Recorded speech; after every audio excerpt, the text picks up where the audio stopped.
Siapa saja yang membaca la ilaha illallah, tidak ada yang berhak disembah, tidak ada tempat bergantung kecuali Allah.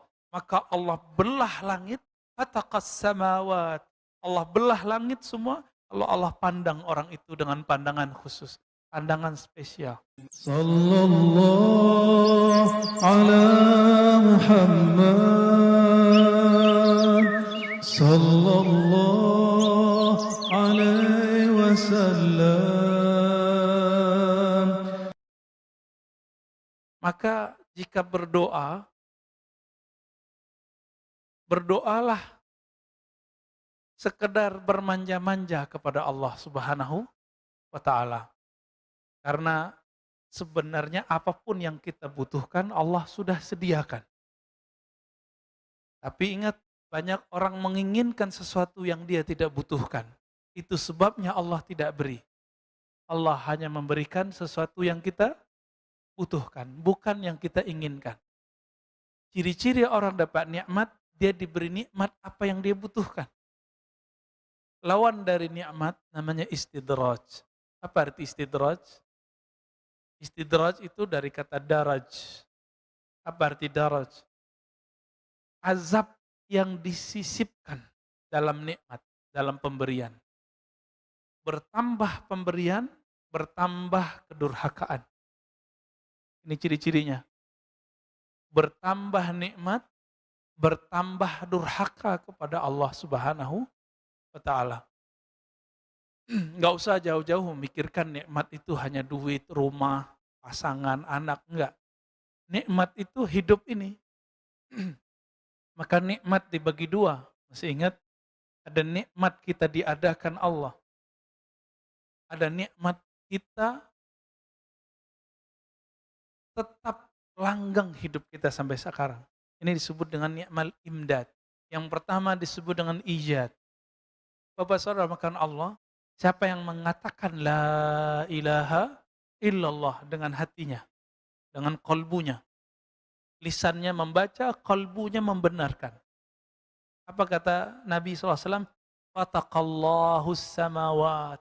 Allah akan belah langit sekedar memandang orang itu. Saya mau tanya, sebelum orang itu baca la ilaha illallah, Allah sudah memandang belum kita semua? Sudah. Lalu pandangan apakah ini? Inilah pandangan kewalian, pandangan rahmat. Siapa yang membaca ini, maka Allah pandang dia dengan pandangan cinta. Itu sebabnya Bapak saudara makan Allah, kita kalau melihat ahli zikir, hati kita kemudian jadi teduh. Apa kata Nabi SAW ketika ditanya, ya Rasulullah, siapakah wali Allah itu? Dijawab oleh Nabi, man idza ru'u dzukirallah. Orang yang jika engkau pandang dia, orang itu adalah energi zikir. Jika engkau memandangnya, engkau teringat kepada yang dia ingat. Siapa yang dia ingat? Allah. Nah, ini hadis Nasai ini membuat saya merinding Pak waktu baca. Ya. Siapa saja yang membaca la ilaha illallah, tidak ada yang berhak disembah, tidak ada tempat bergantung kecuali Allah. Maka Allah belah langit, fataqas samawat. Allah belah langit semua, kalau Allah pandang orang itu dengan pandangan khusus, pandangan spesial. Mau seperti itu? Nah, maka nanti setiap pagi, setiap sore, Bapak saudara makan Allah, baca kalimat ini minimal 100 kali. 100 kali cukup. Karena 10 sama dengan 100, 100 sama dengan 1000. Berarti 1000 kali Allah memandang kita dengan pandangan rahmat. Mau gak tuh? Meninggal jadi waliullah Pak. Kekasih Allah. Meskipun kekasih Allah yang umum, itu sudah cukup. Jadi ilmu itu gak usah berat-berat. Jalan menuju Allah itu gak usah tinggi-tinggi. Ternyata ada di kalimat yang sudah kita dengar, setiap 5 waktu, sudah kita pelajari, semenjak sedari kecil, bahkan kita dengar ketika kita baru lahir di muka bumi. Apa itu? La ilaha illallah. Tapi mungkin kita bertanya, ya Allah, kenapa aku baca namamu, baca la ilaha illallah, tapi tidak terasa bergetar di dalam kalbuku. Kita tidak bergetar ketemu orang karena kita nggak kenal dia. Kalau kita kenal dia, muncullah rasa sayang, rasa cinta. Kalau sudah muncul rasa cinta, baru bertemunya, menyebut namanya, membuat hati bergetar. Gitu. Jadi kenalilah Allah. Itu sebabnya wajib belajar ilmu akidah. Wajib belajar ilmu syukur. Karena dengan ilmu syukur ini orang bisa mengenal Allah Subhanahu wa taala. Di sini sudah ada kajian Asmaul Husna? Belum ya? Semoga nanti sudah ada ya. Jangan saya lagi Pak, saya udah 2 kali di sini. Ya. Nanti semoga ada ustadz mengkaji Asmaul Husna, tapi dengan sanad yang nyambung, bukan dibuat-buat. Ya. Cari ahli zikir yang memang kolbunya dipenuhi dengan nama Allah Subhanahu wa taala. Maka saat dia membaca nama Allah, itu membuat kita bergetar semua. Minimal membuat kita tenang. Tertarik menjadinya. Ya, semoga ada nanti. Supaya negeri ini, masjid ini diberkahi oleh Allah Subhanahu wa taala. Dan masuk ke dalam hadis, man ahsaha dakhalal jannah. Siapa yang mengihsanya, mempelajarinya, mengulang-ulangnya, membacanya, mengurainya, mendalaminya, meresapinya, pasti dia masuk surga. Maka masuk surga itu maharnya adalah berapa nama Allah masuk ke dalam kolbu. Berapa nama Allah mengalir di tubuh ini. Sebanyak itulah hak kita di surga Allah Subhanahu wa ta'ala. Mau Pak masuk surga? Gampang toh? Tuh, udah 2 jalannya pagi ini. Satu la ilaha illallah, yang kedua Asmaul Husna. Asmaul Husna itu nggak mesti dibaca semua. Bapak lagi pengen Rahman Rahim ambil. Saya lagi ingin memahami bagaimana Allah memberi rezeki. Baca ya Razzaq, ya Razzaq. Itu boleh juga. Maka orang yang sudah faham, mengenal dan meyakini Allah itu siapa, dia tidak akan ragu dalam berdoa, tidak perlu cari bukti dalam berkeyakinan. Orang cari bukti gurunya benar atau tidak, maka dia kasih ujian. Sopan nggak murid nguji guru? Enggak, apalagi nguji Allah. Tapi karena Allah Subhanahu wa taala Maha pengertian, Allah maklum. Zatnya Allah tidak bisa dicapai dengan pandangan. Bahkan dengan kolbu pun tidak bisa dicapai, Pak. Kolbu hanya bisa merasakan nama dan sifatnya. Sedangkan zatnya hanya bisa dirasakan oleh ruh kita. Tapi ruh kita pun kita nggak kenal. Bagaimana mengenal yang meniupkan ruh ini? Jika ingin mengenal Allah, namanya, kenalilah kolbu kita. Jika ingin mengenal sifatnya, kenalilah kolbu pikiran kita. Tapi siapa yang ingin mengenal zat Allah, dia mesti mengenal ruhnya, zatnya sendiri. Tapi siapa yang mengenal zatnya, Pak? Ruh kita udah lihat belum? Belum juga. Ya? Karena kita tidak melihat ruh ini, bagaimana kita bisa melihat sang peniup roh ini? Untung kita nggak diciptakan dan ditiupkan jadi binatang. Ya. Nah, roh ini, jika tubuh pulang ke tanah, roh pulang kemana? Tubuh pulang ke tanah, jasad namanya. Yang punya ambisi itu siapa? Namanya nafs. Kita sebut bahasa Indonesia nafsu, tapi nafsu bahasa Indonesia itu konotasinya jelek. Nafs bahasa Arab artinya jiwa. Nah jiwa itu pergi kemana? Nah jiwa kita yang masuk ke alam kubur Pak. Jiwa kita yang nanti ke padang mahsyar. Jiwa kita itu nanti yang disiksa di dalam neraka. Roh kemana? Berarti ada unsur lain di dalam diri ini. Roh itu tiupan Allah, maka dia mestinya pulang kepada Allah. Sebagaimana tanah pulang ke tanah.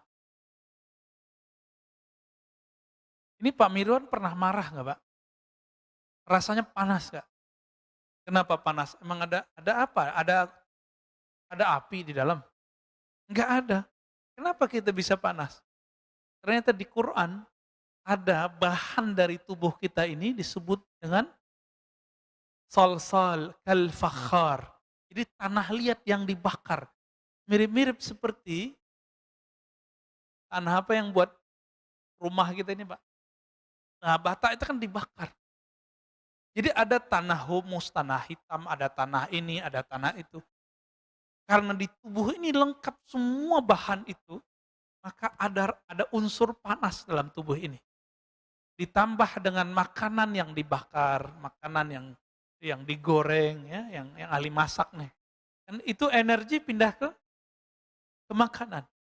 Itu kita makan, Pak. Oleh karena itu Nabi SAW kalau makan itu menunggu adem dikit. Supaya energi panasnya tidak pindah ke dalam badan. Bukan cocok logi, Pak. Emang begitu hadisnya. Ya. Dan Nabi mengatakan, makanan yang tidak panas itu berkah. Anget boleh, panas jangan.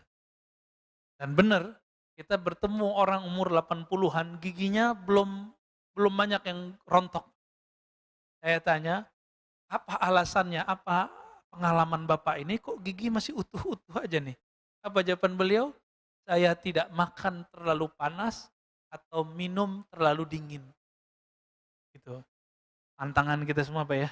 Kita kalau minum pengennya dingin, kalau makan pengennya panas. Lidah aja rasanya langsung sariawan, langsung panas.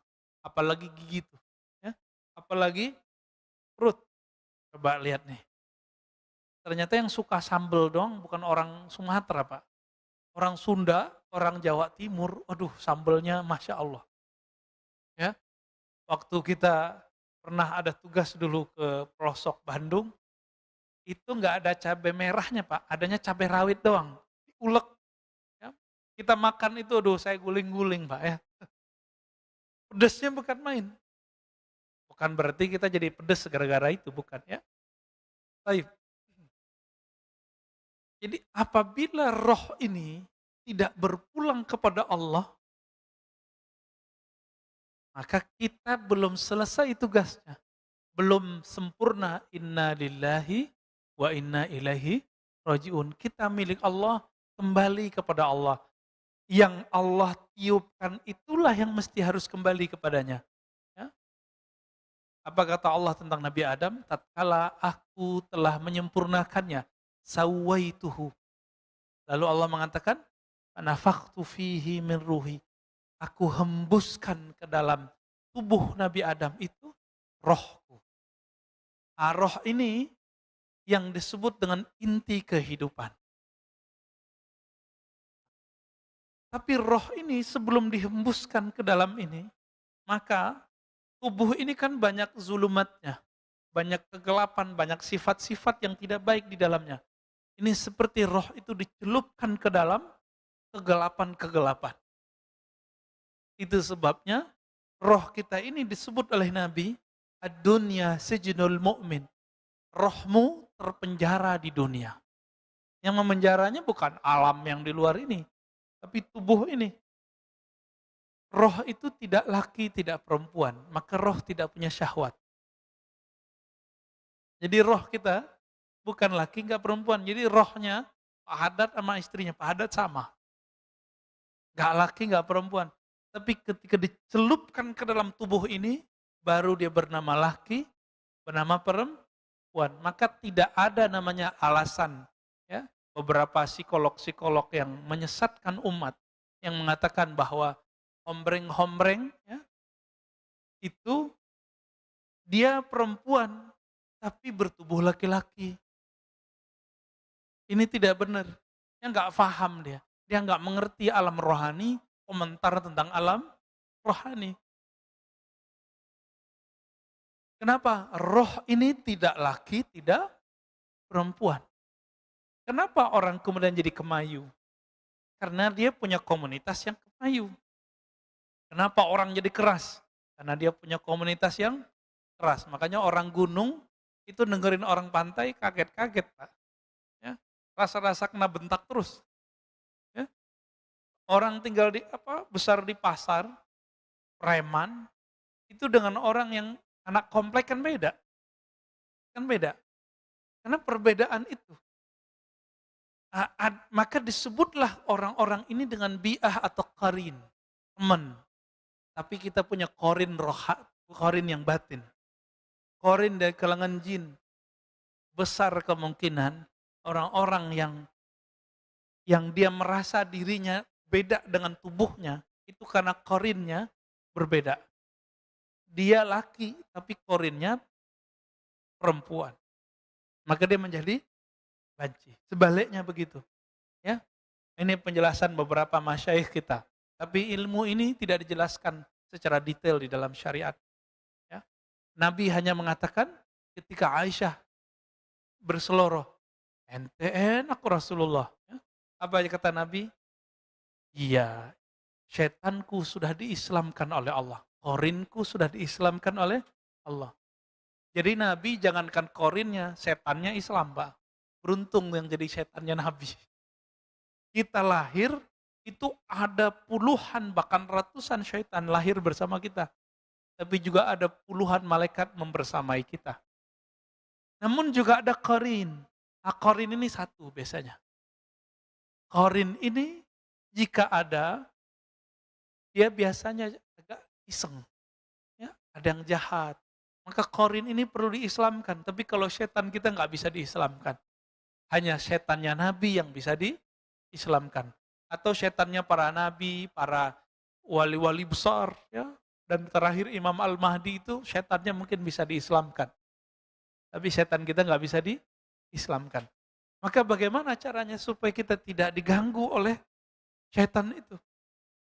Kembali ke ilmu yang paling rendah tadi. Ya, la ilaha illallah. Apa kata Allah dalam hadis qudsi? Hadisnya Hasan li ghairihi. Hasan karena ada riwayat lain. La ilaha illallah hisni. La ilaha illallah itu adalah bentengku. Siapa yang masuk ke dalam bentengku, dia aman dari gangguan-gangguanku. Nah, maka hari ini, jika ingin dijaga Allah dari syaitan, silakan baca La ilaha illallah. Jika nggak sanggup 100, 10. Tapi 10-nya lengkap. La ilaha illallah wahdahu la syarikalah. Lahul mulku wa lahul hamdu. Wa huwa ala kulli syai'in qadir. Berapa kali? 10 kali. Zikir itu nggak perlu banyak, yang penting rutin dan meresapi maknanya. Rutin, meresapi makna. Pegang itu Pak duanya. Ini yang disebut dalam Al-Quran. Innalladzina qalu Rabbunallah summa istaqamu. Sesungguhnya orang-orang yang mengatakan Rabb kami Allah, lalu mereka istiqamah. Maka Sayyidatuna Aisyah mengatakan, amal yang sedikit lebih Allah sukai daripada amal yang banyak tapi tidak istiqamah. Sedikit istiqamah lebih baik daripada banyak tidak istiqamah. Kemudian Imam Athaillah mengatakan, talabuka li ghairihi. Engkau meminta kepada selain Allah, liqillati hayaika minhu. Karena kamu tidak tahu malu kepadanya. Nah, ini mohon maaf Bapak Ibu. Ini dalam hati kita nih semua, kalau lagi ada masalah, ingatnya makhluk atau khalik. Serius. Paling-paling ingat, wah susah nih mau minjem ke teman dulu gitu. Kenapa nggak sholat 2 rakaat dulu? Ya, sendal hilang, paniknya bukan main. Kenapa nggak sholat dulu? Anak kita sakit, ya. Kenapa nggak zikir dulu sebentar, tanya, ya Allah apa yang harus saya lakukan? Buru-buru ke rumah sakit, ternyata dites, COVID. Padahal cukup isolasi mandiri. Jadi kalau sekarang mohon maaf Bapak Ibu, kalau rasa badan nggak enak nggak usah ke masjid, udah isolasi mandiri langsung. Nggak usah keluar, off semua. Itu lebih aman. Karena secara psikologis, di rumah itu lebih aman, lebih nyaman, lebih baik bagi psikologi dan penyembuhan kita daripada di luar. Kecuali penyakitnya sudah parah. Rumah flu udah di rumah aja. Tapi kalau Bapak punya penyakit lain, monggo silakan. Ya. Nah, ini saran kita. Dan saran juga dokter-dokter kita. Ya. Baik.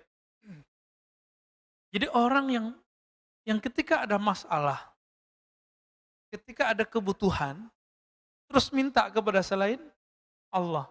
Termasuk minta ke kiai, doain Pak Kiai.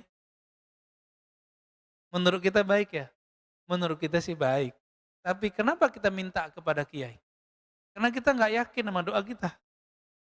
Ya, masih mending mintanya ke kiai daripada mintanya ke ki selamat tahu-taunya kerbau. Ya, minta ke kiai kan tawasul namanya. Boleh. Pak Kiai doain saya, Syekh doain saya, Habib doain saya, itu bagus. Maka bagaimana caranya supaya kalau kita ada masalah, yang pertama kita ingat adalah Allah Subhanahu wa taala. Maka ada caranya. Ingatlah Allah saat senang dengan cara mensyukuri nikmatnya dan berbagi. Gimana caranya? Syukuri nikmatnya dan berbagi. Yang kedua, supaya kita tidak ingat makhluk dulu ketika ada masalah, maka punyailah zikir, wirid yang rutin setiap hari. Nah, nanti itu yang akan membuat kita stabil setiap saat. Jadi benarlah kata Imam Abu Ali Ad-Daqqaq yang sering kita ulang-ulang. Apa kata beliau?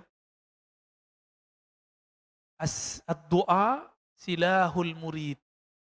Az-zikru silahus salikin. Ya. Doa itu, zikir itu adalah senjata yang dapat digunakan oleh para murid. Senjata ini bisa dipakai di saatnya. Masalahnya kalau nggak diasah setiap hari, senjatanya berkarat. Ini yang kita maksud, kalau punya doa, punya zikir, nggak dirutinkan setiap hari, apa yang terjadi? Itu pisau zikirnya nggak tajam. Ini yang disebut tidak punya keyakinan. Orang kalau punya keyakinan, dia punya modal meminta kepada Allah. Masih ingat kisah 3 pemuda yang terjebak dalam goa? Kenapa mereka yakin doanya dikabul Allah? Karena mereka punya amalan. Satu beramal A, satu beramal B, yang lain beramal C. Akhir terbukalah pintu goa itu. Karena dia punya amal, maka dia pede berhadap kepada Allah Subhanahu wa ta'ala. Maka saya sarankan Pak, jika ada hajat, mau dimintakan kepada Allah, sedekah dulu, lalu wiridan. Wirid tertinggi adalah Al-Quran dan zikir. Satu kali ada dua syekh berdebat. Gurunya masih hidup. Ini udah level guru. Tapi di atas guru ada lagi guru. Ya. Hari gurunya udah lewat ya Pak ya. Selamat hari guru kepada yang menjadi guru. Berdebatlah syekh pertama mengatakan zikir lebih afdal daripada Quran. Yang kedua mengatakan Quran lebih afdal daripada zikir. Yang pertama datangkan dalil afdalu dzikri la ilaha illallah, zikir yang paling afdal adalah la ilaha illallah. Lalu yang kedua bawa dalil bahwa Nabi menjemput sholat itu ke arah sana. Semua dalil dikeluarkan. Akhirnya mereka mentok. Tahu-tahu gurunya datang. Apa kata gurunya? Apa yang kalian perdebatkan? Lalu mereka menyampaikan perdebatan mereka. Lalu gurunya mengatakan, wahai muridku, al-afdal kullu amalin ma'allah. Yang afdal itu setiap amal yang amalmu itu hadir Allah bersamanya. Berarti kalau Bapak sholat, Bapak zikir. Lebih khusyuk zikir daripada sholat sunat. Maka zikir lebih afdal. Paham di situ? Jika kita sholat dan baca Quran, lebih nikmat baca Quran, maka saat itu baca Quran lebih afdal. Kita zikir, kita sholat, kita baca Quran. Lebih nikmat sholat ya, maka sholat lebih afdal. Sholat sunat maksudnya Pak ya? Kalau sholat wajib, mau nikmat gak nikmat, wajib. Gak ada cerita. Baik. Oleh karena itu, dalam banyak kitab termasuk juga Fadail A'mal, ya, kitab Jami' Usul Aulia, disebutkan ada seorang murid datang berlatih zikir kepada gurunya. Kata gurunya, mulai hari ini Quranmu simpen dulu ya, taruh bagus-bagus depan sajadahmu. Tapi jangan dibaca dulu. Sholatnya nggak usah banyak-banyak dulu, cukup sholat wajib sama rawatib lalu witir. Akhirnya dia lakukan. Beberapa hari dia datang lagi kepada gurunya, wahai tuan guru, saya rindu baca Quran. Kata gurunya, tunggu dulu, kamu zikir dulu. Dia kemudian zikir lagi. Besok datang lagi, wahai tuan guru, saya pengen baca Quran. Dia pengen baca Quran dengan hawa nafsunya. Apa kata gurunya? Tunggu dulu, kamu zikir dulu. Zikir itu panas, Pak. Dengan panasnya zikrullah, itu bisa mengkerangkeng hawa nafsu kita. Dikurangi makan, dikurangi tidur, dikurangi banyak berpikir, dikurangi ngomong. Disebut dengan beruzlah, berkhalwat, menyepi bersama Allah. Sampai berapa hari? Sampai 40 hari dipanggil sama gurunya. Orang ini sudah lupa baca Quran, sudah lupa sholat banyak-banyak. Dipanggil sama gurunya. Wahai muridku, engkau sudah asik berzikir. Sekarang saatnya engkau membaca Al-Quran. Betul, dia masuk ke ruang khalwatnya dibaca Al-Quran. Baru dibacaan basmalah, langsung air matanya meleleh. Rasa hadir, bismillah, dengan nama yang luhur milik Allah Subhanahu wa ta'ala. Yang punya nama sudah ada dalam kalbunya. Nama Allah sudah ada dalam jiwanya. Karena kalbu ini makanannya adalah asma wa sifat. Nama-nama Allah. Semakin banyak nama Allah di kalbu, semakin nikmat baca Quran dan salat. Jadi saya nggak punya teori macam-macam Pak tentang salat khusyuk. Walaupun di luar sana banyak latihan salat khusyuk, pelatihan salat khusyuk. Kita cuma punya satu. Kalbumu penuh dengan nama Allah, pasti khusyuk. Cuma itu, nggak ada lagi. Karena khusyuk itu muncul dari tuma'ninatul qalb. Ketenangan kalbu. Dan ketenangan kalbu hanya muncul dari zikrullah. Ya, surat Ar-Ra'd ayat 28. Hanya dengan zikrullah, nggak ada lagi. Jadi zikir, kalbu tenang, salat khusyuk, baru pas. Doa pun yakin. Nah, kira-kira begitu Bapak Saudara Allah, jika kita simpulkan hikmah pagi ini. Jadi kenapa orang masih meragukan Allah saat berdoa? Atau ingin mencari bukti Allah itu bagaimana dan bagaimana? Atau dia masih meminta kepada makhluk? Karena kalbunya tidak hadir bersama Allah. Kalbunya tidak ada nama Allah. Maka belajarlah kepada ahli kalbu, ahli zikir, bagaimana cara menabung nama Allah dalam kalbu. Kira-kira begitu Bapak Saudara makan Allah. Saya rasa cukup. Ada tanya jawab? Baik. Silakan kalau ada yang mau didiskusikan. Saya tidak melayani pertanyaan politik. Oke? Oke. Saya batasi. Kita ngomong hikam aja. Ya. Hasan Hussein pun beda Pak masalah politik. Hasan memilih untuk diam, Hussein memilih untuk bukan berontak. Ingin mengkritisi pemerintah. Jadi dua sahabat Nabi, cucu Nabi sudah beda manhaj politik. Untuk zaman ini saya pilih manhaj Hasan dulu. Nanti dikit lagi kita pakai manhaj Hussein. Ya, tafadhal. Assalamualaikum warahmatullahi wabarakatuh. Assalamualaikum. Mengenai tawasul, banyak orang yang tawasul itu tidak langsung kepada Rasulullah. Ya, dengan wali songo lah, wali ini, wali itu. Mengapa enggak? Ya, mengapa enggak langsung ke Rasulullah? Oke. Ya, ya, ada yang Abdul Qadir Jailani, Siti Senjenar. Apa enggak langsung ke Rasulullah? Ya, satu. Yang kedua, dari kita dianjurkan wiridan. Wiridan itu bahasa apa sih sebenarnya? Ya. Setahu saya kalau bahasa Inggris ini wirid kita membaca. Ya, membaca-baca gitu ya kan. Ha? Makanya ada dulu sekelompok orang-orang Muhammadiyah wiridan. Baca sendiri, ngapain kalian rame-rame ke masjid wiridan? Kira-kira begitu. Demikian, Assalamualaikum warahmatullahi wabarakatuh. Assalamualaikum. Pak Mirwan ini Muhammadiyah 99%. 1%-nya NU, Pak. Kenapa tawasul itu nggak ke Nabi? Nah, terima tawasul ke Nabi itu sudah ada dayah di dalam dirinya tuh ya. Orang Aceh kan dayah, Pak ya. NU ada nggak di Aceh? Ada ya. Dayah sama NU itu hampir-hampir mirip lah. Satu ulama yang hanya membolehkan tawasul dengan Nabi itu namanya Izzuddin bin Abdissalam. Murid Abul Hasan Syadzili. Abul Hasan Syadzili ini wali juga. Ya, ketika Syekh Abdul Qadir Jilani sudah wafat, beliaulah pimpinan walinya.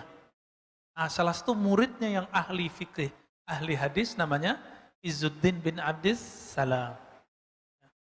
Apa kata beliau? Tawasul cukup sama Nabi. Selain Nabi gak usah.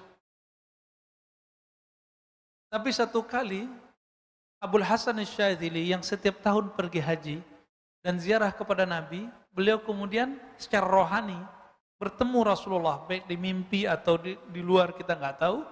Lalu pulang-pulang Abul Hasan Syadzili bawa kabar. Masuk ke majelis Izzuddin. Izzuddin lagi duduk, Pak, lagi mensyarah.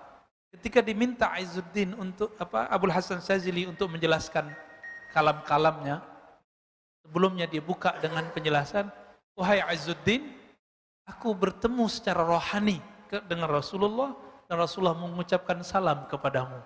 Merinding pada langsung. Nah, semenjak saat itu dia pun mulai berubah. Berarti tawasul bisa juga dengan orang yang mengenal Rasulullah, pewaris ilmu Rasulullah.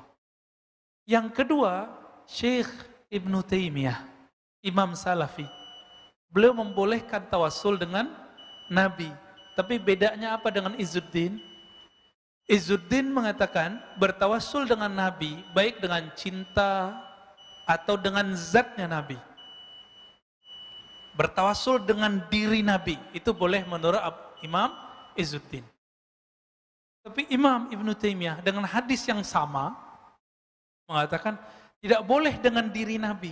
Bolehnya cuma dengan iman kita kepada Nabi.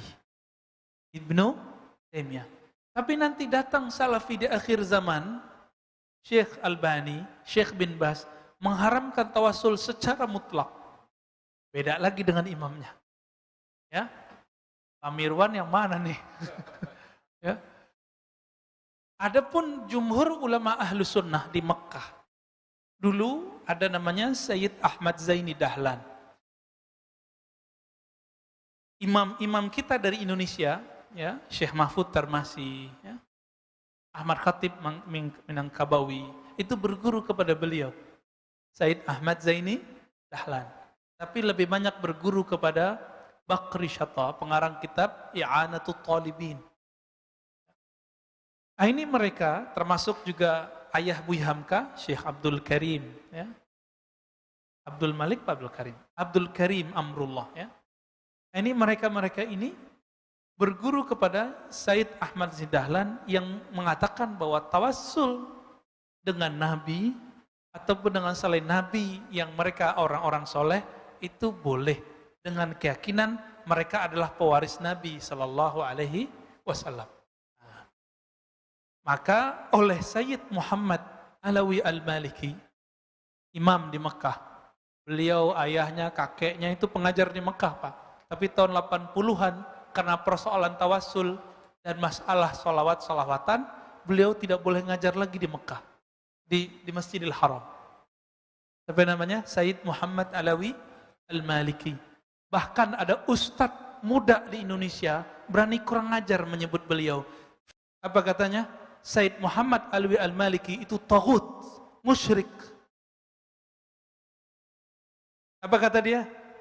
Sayyid Muhammad Alawi Al-Maliki musyrik. Kira-kira gimana, Pak? Orang baru ngerti agama, Sayyid Muhammad sudah menjadi ulama besar, dia belum apa-apa, berani mengatakan Sayyid Muhammad musyrik. Hah? Saya nyebut nama, Pak ya, saya minta ampun kepada Allah. Ya, saya paling anti sudah nyebut nama itu. Allahumma sholli ala Muhammad. Apa kata dia? Karena dia salah faham. Dikira tawassul itu meminta kepada selain Allah. Padahal Said Muhammad mengatakan enggak. Tawassul itu tidak meminta kepada selain Allah. Tawassul itu minta hanya kepada Allah dengan menyebut nama kekasih Allah sebagai ACC. ACC doang, Pak. Ya? ACC boleh enggak tuh? Ini dalilnya hadis Imam Tirmizi dan hadisnya sahih. Oh, dijawab oleh Syekh Albani. Loh, ente salah. Ini hadis hanya boleh kepada orang yang hidup dan Nabi doang. Dijawab lagi oleh Said Muhammad. Mana dalilnya bahwa tawasul mesti orang yang hidup dan hadir. Dan Nabi doang orangnya.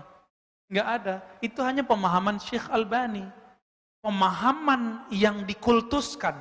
Maka orang-orang kalau sudah mengkultuskan pemahaman imamnya, walaupun dia tidak mengkultuskan imamnya, maka ini sudah jadi berhala baru. Dia akan menyalahkan orang-orang yang tidak salah.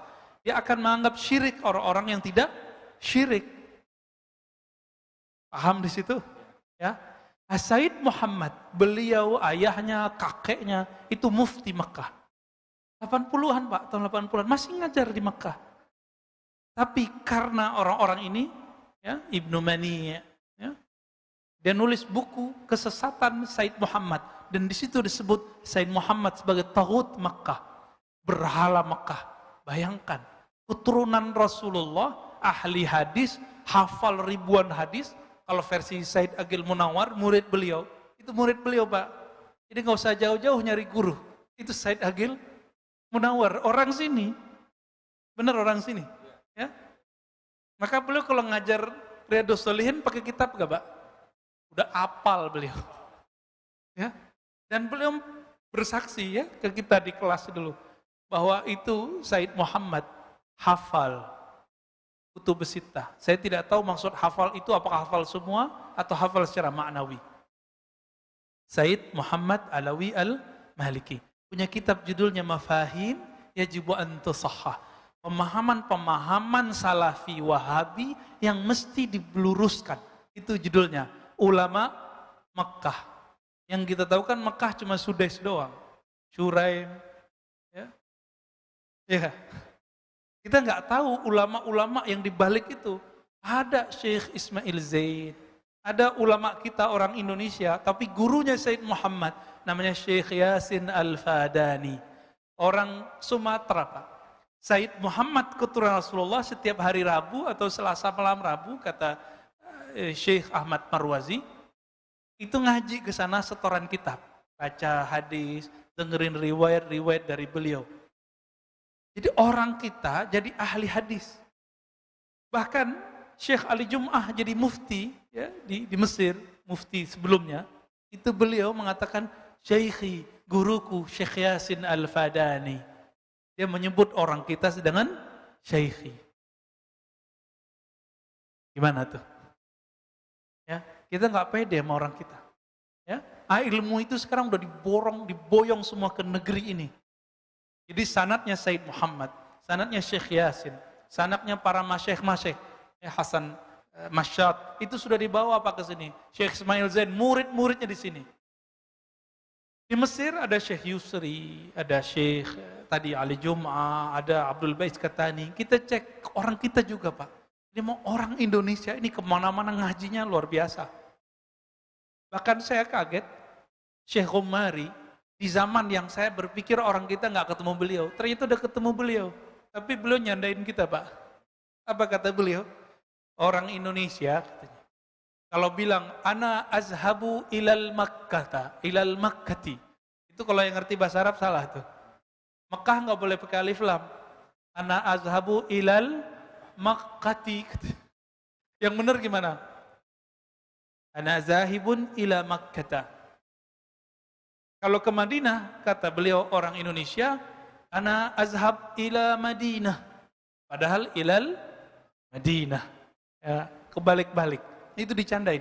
Artinya orang kita emang sudah berguru ke mereka dari masa ke masa. Ya. Jadi tinggal Pak Mirwan pilih. Pilih Said Muhammad atau Ibnu Mani'. Pilih Izzuddin bin Salam atau Syekh Ibnu Taimiyah. Tinggal milih aja Pak. Ini tidak bagian yang mesti kita sama, kita boleh berbeda dalam hal ini. Gak masalah. Oke? Karena ini bukan masalah usuluddin. Kecuali bagi ustadz yang saya sebut tadi. Bagi dia tawassul perkara akidah. Bagi kita enggak. Tawassul itu perkara tata cara doa. Maka dia termasuk ke bagian fikih, furu'. Berbeda di sini, bukan beda akidah. Tapi sayang sekali, sekarang ya di pesantren-pesantren modern, saya ulang-ulang ini di mana-mana biar ngeh. Diajarkan kitab salah satu ulama yang menganggap tawassul itu musyrik. Namanya Saleh Fauzan. Diajarkan di pesantren-pesantren modern sekarang, di kelas 5 atau kelas 6. Diajarin Pak. Saya nggak tahu nanti gimana nanti umat-umat kita nih, santri-santri kita ini. Nggak hati-hati. Masukkan anak pesantren modern. Semoga para kiai yang memimpin pesantren modern mengkaji kembali kitab apa yang dia kasih. Kitab apa yang disajikan ke murid-murid. Lah Ustadz ini mah sama, judulnya sama. Judulnya I'tiqad Ahlus Sunnah. Di dalamnya menganggap musyrik orang yang Ahlus Sunnah. Cuma karena tawassul. Nauzubillah min dzalik. Ya. Apa kata Syekh Saleh Fauzan? Asy'ariyah dhallah. Orang-orang Asy'ariyah penganut ajaran sifat 20 itu sesat. Sesat katanya. Ketika Syekh Ali Muhammad Asy-Syalabi, As-Salabi, ya, orang Libya, beliau nulis tentang Asy'ariyah dan ditanya mengenai Asy'ariyah, Ahlus Sunnah atau bukan? Apa kata beliau? Sejauh yang saya baca ya Ahlus Sunnah. Ini langsung dibantah oleh Syekh Saleh Fauzan. Apa kata dia? Bukan. Asy'ariyah bukan Ahlus Sunnah. Jadi kita ini bukan Ahlus Sunnah Pak. Ya? Makanya Said Muhammad dianggap oleh dia bukan Ahlus Sunnah. Berabad-abad ulama di Mekah itu mereka Asy'ariyah, Ahlus Sunnah, tapi tidak dianggap Ahlus Sunnah. Maka sudah benar ini pengurus membatasi gerak dakwah yang ekstrim tersebut di masjid ini. Sudah benar. Ya, saya mendukung sepenuh hati dan kita doakan semoga kita istiqomah dan persatuan kita dijaga oleh Allah Subhanahu wa taala. Yang kedua tadi apa, Pak? Wiridan. Oke. Ini bukan bahasa Inggris, Pak. Bukan wirid, ya. Ini al-wird. Wirdun.